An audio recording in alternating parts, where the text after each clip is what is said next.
అందరికీ నమస్కారం. నా పేరు శ్రీనివాస్. మీరు చూస్తున్నారు Seenu social connect YouTube channel. Friends, ఎలా ఉంది బ్రో? రాజా సాబ్ మూవీ రాత్రి చూసా కానీ వీడియో చేయడానికి కుదరలేదు సరిగ్గా. చేశా కానీ సరిగ్గా అయితే చెప్పలేదు. డీప్గా డిస్కషన్ అయితే చేయలేదు. చాలా తలనొప్పి అయితే వచ్చేసింది. ఇప్పుడు ఆ మూవీ గురించి మనమైతే మాట్లాడుకుందాం.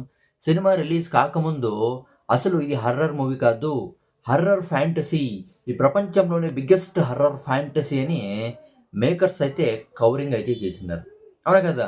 అది కాకుండా మారుతి ఈ సినిమా మీకు నచ్చకపోతే మా ఇంటికి వచ్చేయండి అని ఎప్పుడు అన్నారో, అంటే ఫ్యాన్స్కి ఉండే ఆడియన్స్కి ఉండే అనుమానాలు అయితే కరిగిపోయాయి అని చెప్పొచ్చు. అవునా కదా? ఎప్పుడు 2.0 అంటే రాజాసాబ్ సెకండ్ ట్రైలర్ అయితే రిలీజ్ అయిందో అప్పుడు అంచనాలు అయితే పెరిగిపోయాయి. చాలా అంటే చాలా పెద్ద పెద్ద అంచనాలు అయితే పెరిగిపోయాయి. అనుమానాలు అయితే పోయాయి అనే చెప్పచ్చు. అది కాకుండా for the first time Prabhas horror movie చేస్తున్నాడు కాబట్టి, అంటే చాలా కాలం అయింది కాబట్టి ప్రభాస్ కామెడీ మూవీస్ చేసి పక్కా ఈ cinema horror comedy, horror fantasy బాగా నవ్వుకోవచ్చు అని అయితే చాలామంది అయితే అనుకునింది. అది కాకుండా రీసెంట్గా స్త్రీ మూవీ బాలీవుడ్లో ఎంత పెద్ద హిట్ అయిందో మనకంతా తెలుసు. స్త్రీ మూవీ ఫుల్ కామెడీ, తర్వాత హర్రర్ కూడా, హర్రర్ తర్వాత కామెడీ, అవునా కదా? కానీ దాని తర్వాత బూల్ బూల్ అయ్యే 3 వచ్చింది. పెద్ద పెద్ద హిట్లు అయితే అయిండే కాబట్టి ఆ తరహాలో ఈ సినిమా కూడా హిట్ అవుతుంది అని అయితే చాలా అయితే అనుకునింది. కానీ అనుకునింది ఒకటైతే అయింది ఒకటి. సినిమా చూసే ముందు పూల చొక్కా రివ్యూ చూడండి, సినిమా చూడండి.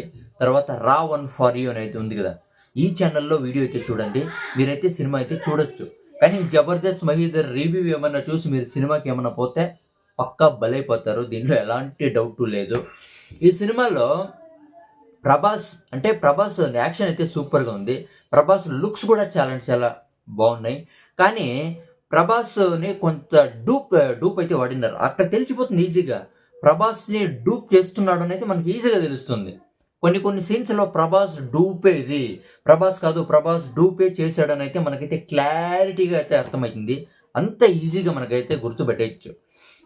బ్యాక్గ్రౌండ్ మ్యూజిక్ ఏమంతేం పర్లేదు అనిపించింది. సాంగ్స్ అయితే ఏమీ లేవు. నిజంగా చాలా అంటే చాలా దారుణంగా అయితే ఉంది మూవీ.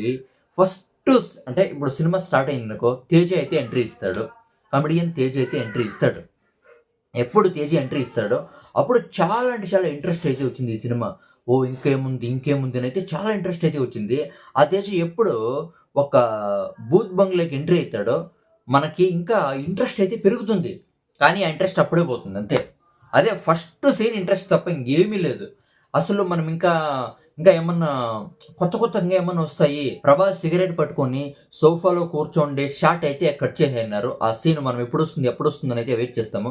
కానీ ఆ సీన్ అయితే కనపడుతూ తీసేసినారు. తర్వాత ప్రభాస్ జోకర్ సీన్ అయితే ఉంది కదా, ఆ జోకర్ సీన్ ఇంకా సినిమా అయితే బాగలేదు, ఇంకా ఇంటికి వెళ్ళిపోదాం అనే టైంలో అది ఏంటికి బెటర్ నాకైతే అర్థమైతే అవుతా. అది కూడా పార్ట్ 2 కూడా ఉందంట. పార్ట్ 2 అసలు దాని తీయరు, పార్ట్ 2 చెయ్యరు. పక్కా పార్ట్ 2 అయితే అసలు జరగదు. పార్ట్ 2 అయితే తీయరు. దేవరా 2 ఎలా స్టాప్ అయిపోయిందో పార్ట్ 2 రాజాసాబ్ పార్ట్ 2 కూడా అలా అయితే స్టాప్ అయితే అయిపోతుంది. తర్వాత ముగ్గురు హీరోయిన్స్ అయితే ఉన్నారు. ముగ్గురు హీరోయిన్స్ని ఎందుకు పెట్టారో తెలియదు. చాలా అంటే చాలా డేంజర్గా ఉంది. ముగ్గురు హీరోయిన్స్ ఎందుకు వచ్చారని మనకైతే తెలియదు. వాళ్ళ హీరోయిన్స్ వచ్చినప్పుడంతా చాలా అంటే చాలా ల్యాగ్ అయితే అనిపిస్తుంది. మామూలుగా హర్రర్ మూవీ అంటే చాలా భయపడతాం, కానీ భయపడేసిన ఒక్క సీన్ లేదంటే మీరైతే ఒప్పుకోవాల. ఒక్క సీన్ అంటే ఒక సీన్లో కూడా మనం భయపడే ఛాన్సే లేదు. అంత దరిద్రంగా ఉంది. అది కాకుండా కామెడీ, ఎక్కడ కామెడీ లేదు. ప్రభాసే కామెడీ చేస్తాడు అనుకోవచ్చు అంతే.